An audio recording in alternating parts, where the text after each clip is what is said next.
Should probably open my history. Hey there, BeerTube. Welcome back. It's 2019 with your first episode of the year of Beer Analysis 101. And tonight we're going to take a look at something of an anniversary ale, Labatt 50, one of Canada's favorite macros, one of the more classic ones around anyway. Got this giant can that I got in Quebec. Anyway, moving right along, let's go over to who we got for a panel tonight. I'm going to change it up, and I'm actually going to do Craig first. How are you tonight, Craig? I'm doing great. Thank you for showing up. 15 You're minutes welcome. late. Yeah, well, it didn't matter because you weren't ready to go without your headphones. So thanks for buying. Oh, blame it on my headphones. Yeah, thank you for being professional, Nick. And I hope in the spirit of being professional, I don't see anyone else's genitalia tonight.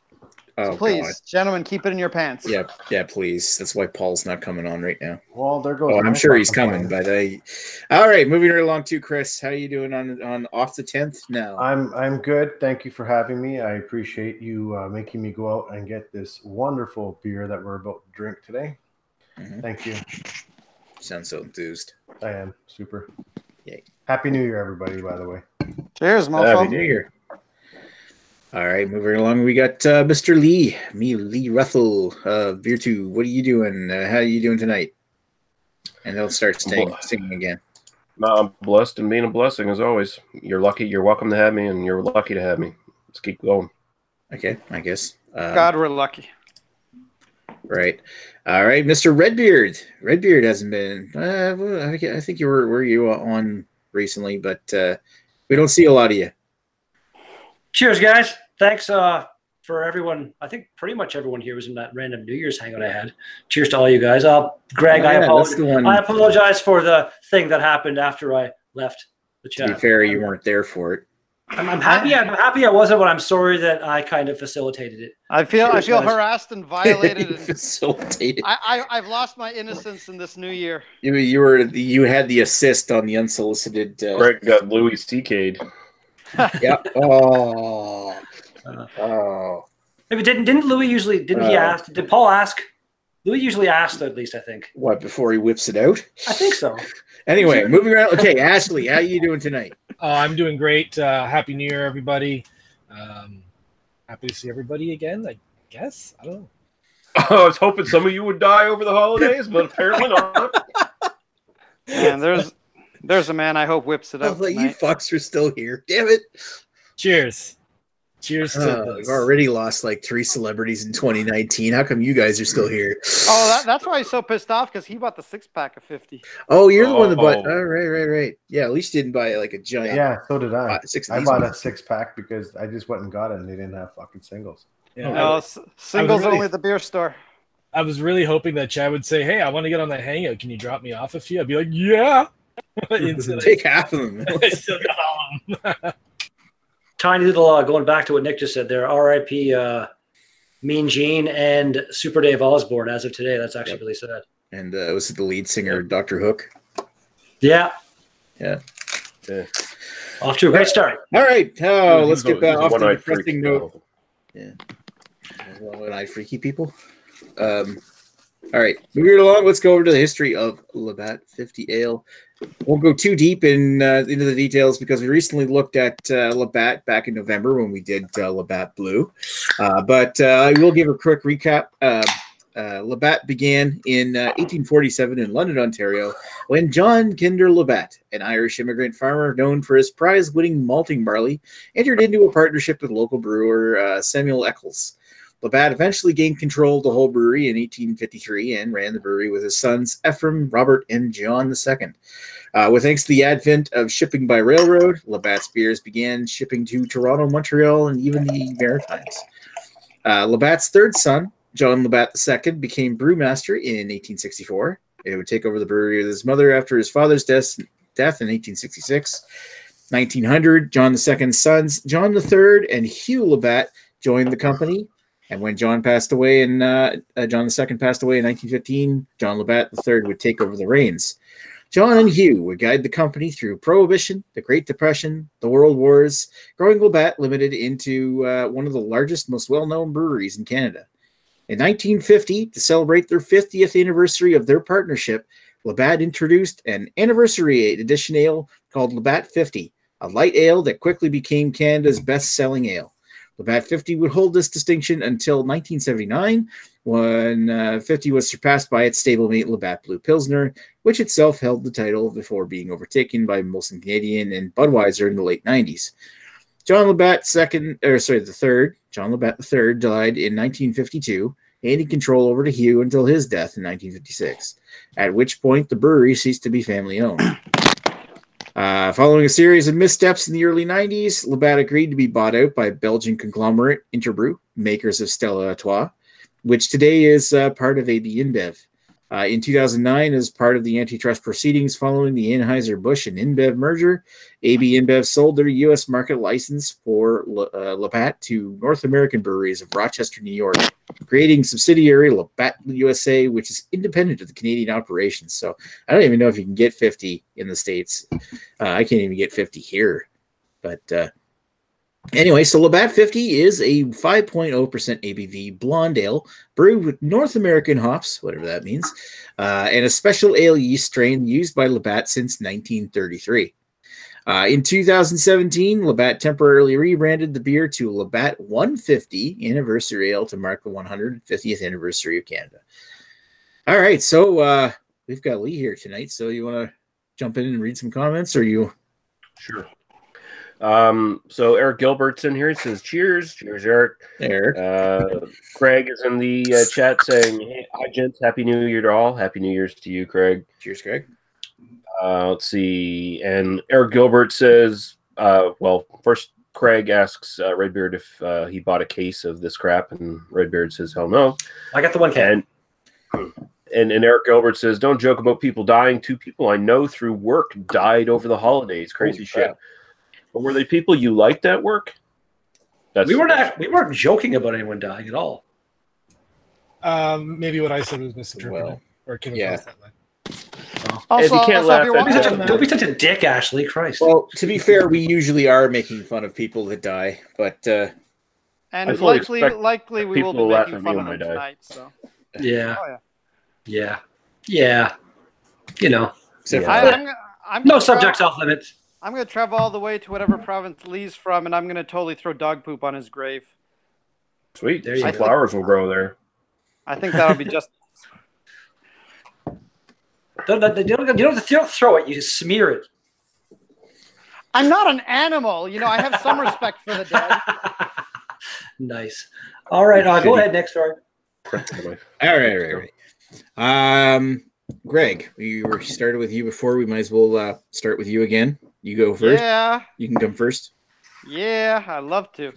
Well, here's the shocking part: is I went into this being like, I've never had this beer before, but lo and behold, through the wonder of Untapped, I have had it once before, and that was on May the 20th, 2017, at Wingporium. To which I say it pairs well with wings. So there we go.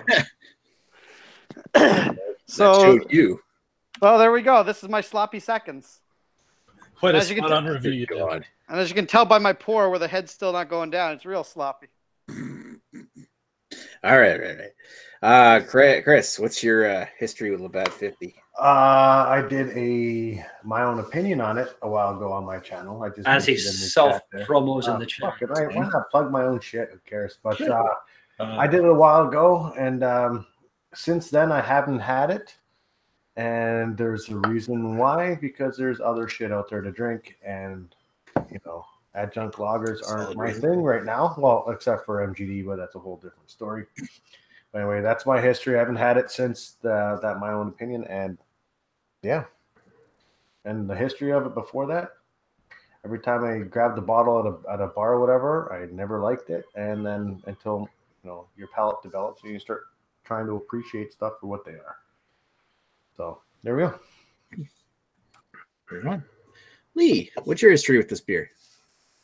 You sent it to me in the mail, and I am drinking it tonight. That is my history of this beer.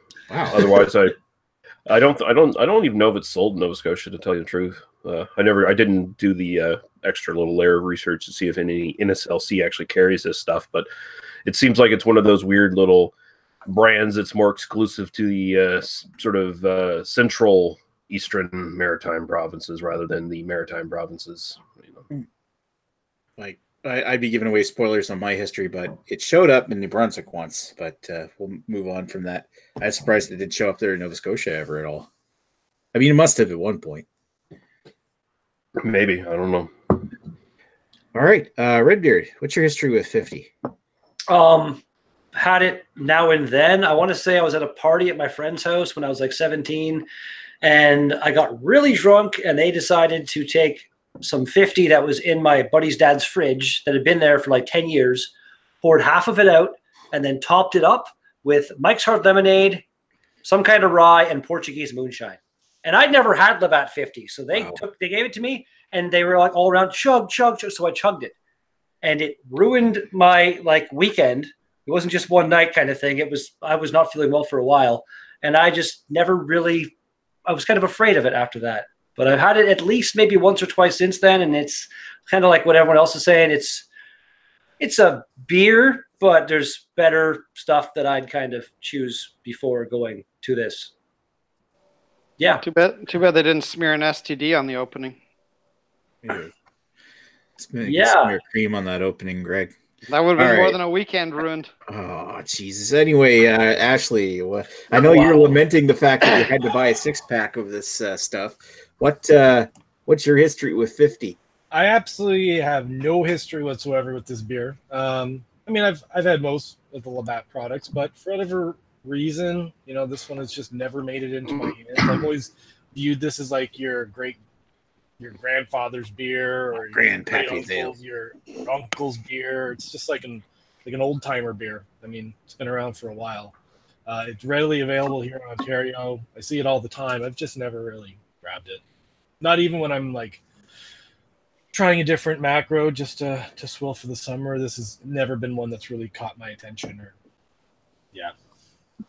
nothing. I got nothing. Wow. All right, I might as well go into my history. It's been a while since I've had this. The first time I had Labatt 50 was the first time that it showed up here or at least in my recollection, in New Brunswick in like the last 10 years. It actually was review number 27 on my channel back in May 2011. So it was right at the very beginning when it showed up, and I think I bought a 12-pack. And I remember not minding it. Actually, my original rating was 3 out of 5, but that's my early ratings. Like Lee would get us a 5 out of 5 back in those days, kind of thing. But I haven't had it since. But I mean, as a kid, I remember seeing the bottles around with that dated look. It almost looks like that classic 1950s style can. You see like that artwork over like advertisements on billboards in old hockey arenas that haven't been changed in 40 years. That kind of, you see that logo is just so recognizable. But as far as the beer goes, I remember not minding it. All right. So we got any more comments there from? Let's see. Nothing new. Nope. Ethan is here though. Hello, Ethan. Oh, hey, Ethan. And then we got Chris's shameless self promo there. Yeah, I see that. I should totally promote my old review in there too. You should put it in there. I was surprised you didn't do that after Chris did. It would have been funny. Should. Here, I'm gonna do it. Anybody want to watch it? They can just look up my channel, and they're on my channel already. So just talk amongst yourselves. Oh, look at the fat I'll give you a moment to watch it. Nice. Dude, actually, no, that's way before I even used that intro theme. Before you ripped off my scale. No, right, well, this is basically when I was trying to be you, kind of thing. Look how that turned out. Yeah, I know. That's funny. It's like you sucked my soul, Nick. It's like well, let's hope that's all he sucked. I was doing the stovetop reviews with me behind the camera. Jesus Christ. It's a weird way to say it. Not like you sucked out my soul. You just sucked on it a bit. You sucked my soul. Yeah, I still got a bit of it left, but he ran quite a bit. Not a whole lot of it. Especially a giant can of Labatt 50. This isn't getting weird at all. Well, Chris is topping up over there. Look at him go. You I bought a 6-pack. What the fuck? You bought a 6-pack. He's drinking this is going down easy, isn't it? And actually, until like while you're pouring it, it actually looks really nice, almost like a juice bomb or something. And then the bubbles will stop. Well, I mean, you know, it's a marvel of modern big beer technology where, you know, every beer they make looks exactly the fucking same, but it still looks like, hey, there's the beer you see on the commercial that you want to drink, kind of thing. Mind control. Look at the effervescence. Indoctrination. Some people down south fall to it. Let's get to our reviews before this goes off the fucking rails. So let's go start with Greg and see what your final thoughts are. Oh, geez, I need everyone else to go first so then I can disagree with them. Too bad. My final thoughts are actually pleasantly surprised. And in fact, if I was forced to buy a 6-pack of this, I wouldn't be too upset because I wouldn't mind drinking 6 of these. It's a macro. It's clean. It's got some flavor to it. I don't get any off flavors. I should also say that this is practically room temperature because I just got home with it about 10 minutes before the review started. So I threw it in the fridge, but I don't think it did much. You know, it's smooth. It's clean, easy to drink. Like I'm saving a little bit for right now, but like I could down this absolutely no problem. Yeah, it's nothing particularly special, but it's a good beer. I quite enjoy it. I'd drink it again. For style, I'm going to go with an 8 on this one. And personal enjoyment.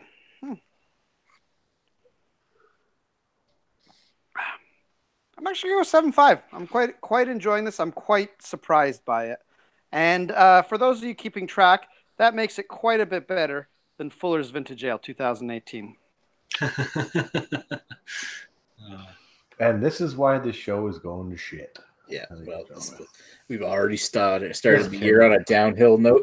I love how Chris is the one to say that when quite often he's the one that has the incredible shift in the palate. I was like, well, I mean, Chris, you got a tough act to follow there with Greg giving it an 8 and 7.5. I mean, is this MTD or is it not? 10s across the board. This is 11s out of 10. Both numbers. No, this for me, it is what it is. It's an adjunct lager. It tastes like all kinds of corn or rice or whatever the fuck they're using this one. Probably corn to fill it. Other than that, it's just like I said, it's an adjunct lager. There's nothing really offensive with this beer. It's just, and it's refreshing, sure, when you got nothing else to drink right now. Only thing in front of you. And you got to drink this one cold because once this one starts warming up, it starts tasting like shit. But what else to say on this one? I don't know, really. I think I'm just going to have to give it, for style, I'll give it a 7 out of 10. It's an average for me. It's a B average or whatever fucking score you want to give it on that one in the letter grade. And my own personal enjoyment, will I go back and have it again? Only if I'm going to revisit it, but I doubt it. So my own personal enjoyment on this one, give it a 5 out of 10. Bring it down. Well, that's the thing. Doesn't have the lasting quality of like a Miller product. No, it doesn't. Like MGD right now is currently my go-to macro when I go out and pick it up. Especially if I'm going over the river and stuff like that, and pick up fucking 12-pack for $10 over there. It's just, why not, right? But yeah, so whatever. So 7 and 5 for me on my scores. Thank you. All right, Lee, what's your thoughts? Okay, so technically this is supposed to be not an adjunct lager, but a blonde ale, right? But I mean, it's in that nebulous, it's in that sort of nebulous zone. A lot of Canadian American beers. Pale Ale or whatever you want to call it too, because that's the other way. Yeah, I mean, they don't really have like a solid classification for it. I mean, with Rake Beer, I'll call it a blonde ale or light ale or something.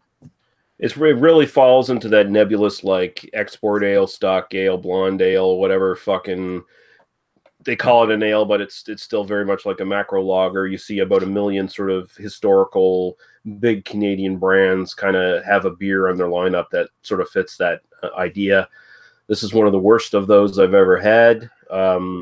It's fairly sweet up front and grainy. The smell is the musty cardboard thing. That's not too bad, but the aftertaste on this is kind of like this stale sourness almost in the back of my tongue that I don't like. And I'm going to go with what you were talking about. It was supposed to be in the history right up there or whatever. Blonde ale. For style, no. Blonde ale. I've never really had a blonde ale that I can necessarily say was great, but I've definitely had a lot more that are better style than this, better in style than this. And so I'm going to throw a 5 at this. And personal enjoyment, I'm going to give it a 4. Don't like it. It's drinkable, but I don't like it. Fair enough. All right, Redbeard. Not a huge fan. It's not terrible, but I don't know. It's just something going on. Are you really? That's freaking hilarious. Yeah, it's kind of along the lines of what Lee said. It's got like a really kind of sweetness to it, and then I don't get really a sourness, but there's something about the aftertaste that just isn't really working for me. That's some decent lacing, surprisingly though. And if I didn't realize that I missed you saying it was a blonde ale, and if it's supposed to be a blonde ale, I've had a few blonde ales that I've actually thoroughly enjoyed. I'm going to go like 5s across the board with this one. I think it's not horrible, but it's not something that I really would voluntarily ever purchase myself to drink again. Fair enough. All right, and Mr. Sexton. Yes.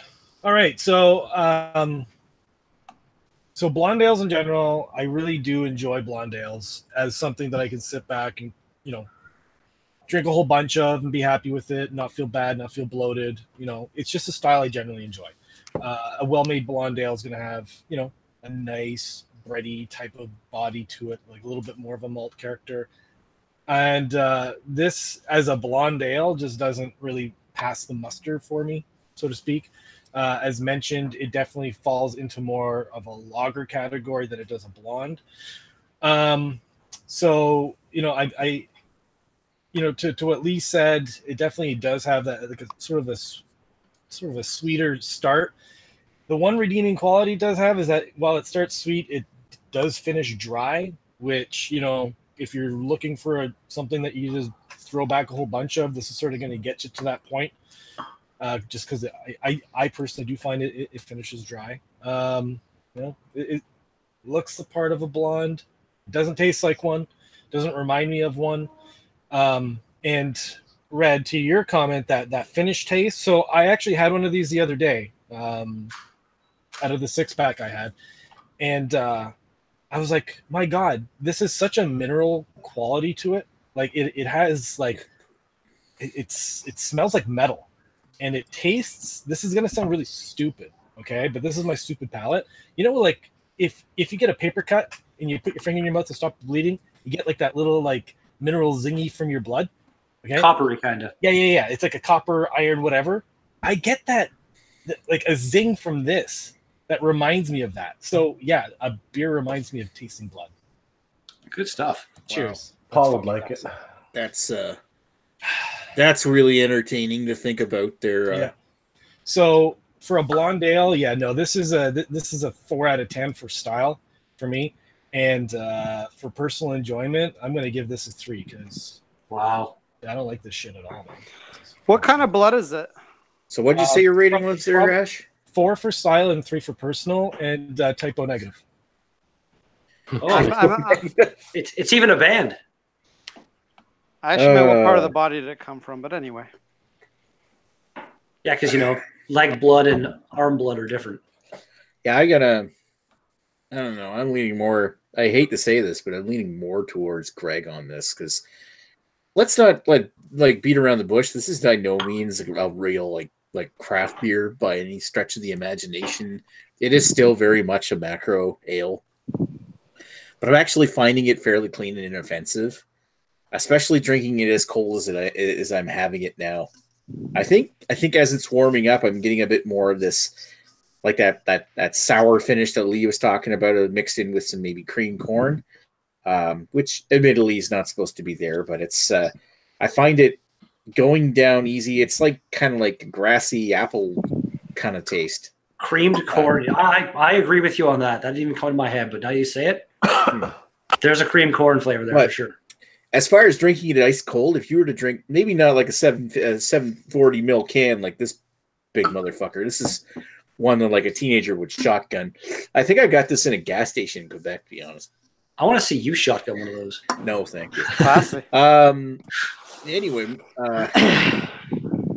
so my thoughts is that it's bready, it's appley, it's grassy. When you drink it ice cold, it's got that kind of the way it passes the chill down to your throat. And I know cold's not a flavor. I'm a big fan of saying that, especially with Coors Light, which can eat my ass. But in this case, it's almost reminiscent of like Miller High Life in that department. Maybe not as clean, but as far as enjoyability, especially if you drink it ice cold, it's fine. I mean, as it's warming up, it's starting to become a bit more stuck in my craw, but with that cream corn note. But as far as ratings go, if you were to call this like maybe an adjunct blonde ale or something like that, I do find it, like, especially when I consider other blonde ales, maybe my experience with blonde ale is crap, because I whenever I think blonde ales, I'm thinking like Amsterdam Blonde or like Picaroons makes a garbage blonde. This is better than that, because this is actually kind of like that light ale that I would drink if I just wanted something to drink. And as far as buying a can of this, knowing it's going to be a shitty beer, I'm not disappointed in what I got. I got my money's worth out of this $2.50 can of whatever I bought in the gas station. It's not terrible. So for the style, I'm going to give it a 7.5, and overall, I'm going to give it a 7. I feel like you kind of insulted the whole world of the beer mailing when you sent Lee a can of that instead of something delicious.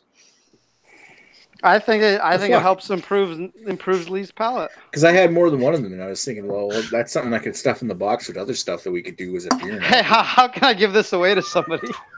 I'm just that. Did Lee? Do you have a huge can as well? I didn't notice that. I think you got a small can. You did. Did I give you a 740? I don't know. No, it's like a 500 or something. Okay. So he didn't subject you to all of it. Yeah, there's like I think it was like $5 or $6 for 2 cans like this. I got this in a Molson Export. Oh, there you go. Yeah, I didn't get the mega can, thankfully. I'm just as guilty of mailing out trash beer, because I sent out those IPA number 5s. So. Oh no, you mean that's hot garbage? Yeah. It's funny too. So whoever was talking earlier about it being like the old kind of grandpa beer. It's funny because I grew up in McKellar outside of Perry Sound, kind of a farming community, and that was something that the older people would drink. And now a couple of my cousins that never left that town, and like they grew up and now they're like the farmers, this is their beer of choice as well. So it is kind of, I guess, like a farm boy kind of staple or something. I got a buddy of mine who is hell bent on drinking this all the time. Every time we go to the bar, that's all he orders. Actually, I think the bar actually stocks it for him. And I'm like, why don't you try something different, like some kind of craft beers and stuff like that. It's like, oh no, man, I want my beer to taste like beer. Okay. That's the thing. That's people with narrow definitions of what beer tastes like. Well, yeah, like exactly. hardcore Bud, Coors Blue, any of these kind of beers, if you're a hardcore drinker like that, they'll say that. I like that once. It's like, well, you know what? That's fair enough, because I guess you've never actually had beer that actually tastes like There's people out there that'll take it as an insult, like you're insulting their blue collar heritage by saying, "Oh, Labatt Blue is shit." I'm like, "Oh, you're like it's a man's beer. It tastes like beer should." Same mentality of people who get pissed off if you knock their sports team or their country or whatever. Yeah, I can appreciate if you're the kind of guy that likes to have some beers, but you're like dirt poor. You know what I mean? You're gonna drink Lake or something like that. Fair enough. But if you actually want to drink, if you're drinking beer just to drink beer and don't really care, you're just drinking it to get drunk or whatever, then yeah, go for the shitty stuff. But if you're drinking beer to actually kind of enjoy it and get a bit of a buzz, you want to mix it up and not go for something like this. So do we have our final scores tallied? I hope so. I don't have them tallied yet because I got to do the graphic. How dear God, Nick. Breathing into the microphone. What happened to Crispy and the graphic boy? Well, nobody's read the comments yet, so somebody can. I'll read the comments while you're doing that. Okay. Right. Eric Gilbert says he's having a cowbell absent landlord. Or landlode, maybe. Maybe just spelled it wrong. I don't know. It's supposed to be landlord. That's awesome, though. Okay. Justin Tinker says a great idea for Maxwell to respond to: pizza flavored breweries packaged in Bevies packaged in Bevies packaged in 2x2 cans called Forza. After it flops, we will release it and call it Horizon. Gauging interest in Forza Horizon. No, I don't think we're going to be doing that.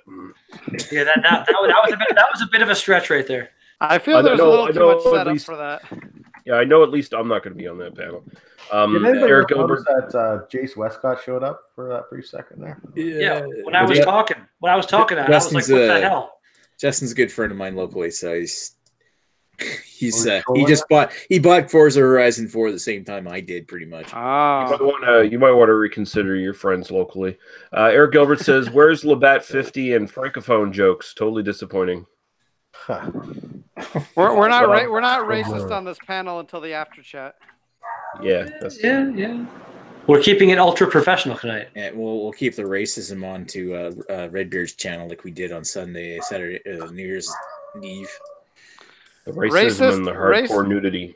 Yeah, the Paul-core nudity that we encountered there. That was off the air, so that it was the Holocaust. Yeah, so the Holocaust. Don't go scrubbing through it trying to see a wiener. You won't find it. Yeah. Not even if it was live, you wouldn't find it. Whackity schmackity doo. My wife has a really traumatized. My wife has a really traumatized look on her face right now. Oh, she saw it. Did she? Nice. Yeah. You got to really hurry on that graphic, Nick. And then the next day when she saw mine, she looks at it. She's like, "I'm just picturing Paul's right now." What's that? Comparing. You were comparing. Hopefully I was favorable to Paul. She's not answering. I'm almost done. Oh my! I'm talking. Please, Nick. Please. Even if it's half finished, I don't care if it. Yeah. Just say the numbers at this point. I'm pretty sure it was half finished. Oh, half cocked. This is great. This chat is getting pretty flaccid. Oh. Don't you mean it's getting kind of limp? I feel Nick tries too hard. Or not hard enough. Oh. It's because there'd be no blood left. Oh, I get it, because Nick has a big penis. Tripod. Kickstand. Slightly above average, gentlemen. Slightly? Slightly. That's all you need. I want to make Nick mad to the point where he just whips it out. He's like, "I'll show you above average." I'm not Paul. God, I was drunk enough the time that I made that fucking joke to Chad. Anyway, yeah, everybody's tired of hearing us talk about penis. There we go. There you go. There's the fucking graphic ready. Present that to everyone and not think about Paul's penis at the moment. This is brought to you by Paul's penis. I should have put that in like tonight's sponsor. The smooth taste. Sponsored by the Holocaust. All right, what's next week here? Shaved Sasquatch balls. They actually were. Anyway, what is next? Next week we're gonna do this whether he shows up or not. Next week we're gonna do Innocent Gun's Don's Choice. Yay! Which was that Imagine and Gun thing from last fall. I tried to get Don there on before. Who knows? You might still, but we're gonna do it anyway. Get it out of the way. Come on, Don. You know you want to do it. Listen, Yeah. You know you want to do it. Don's a celebrity. He doesn't want to rub elbows. Yeah, he doesn't have time for me anymore now that he's had his fame. Anyway, yeah. So now that we've really killed the conversation and probably killed off all the viewers with no, we got it pretty steady around. Are 10. we still sitting around 10? It's almost like we got more viewers by talking about Paul's PA Brew News' junk. So check it if you want to see more of them. Nobody knew who Paul. PA Brew News. Nobody knows who Paul link was. We can share in the chat. What? Penis Brew News. PA. Let's end the Penal Brew News. All right, we're gonna go offline and we're gonna pop back online in a few minutes to do the after chat as per usual. Like a bunch just because we got a new year doesn't mean we're changing. Yeah, well, we don't have to change anything because we have the formula down pat. Yeah, exactly. Because it's all formulaic at this point. It's other shows that have to improve, not us. They have to innovate. Exactly. Innovate to be great. Standard. Masturbate. Oh, gross. All right, penis.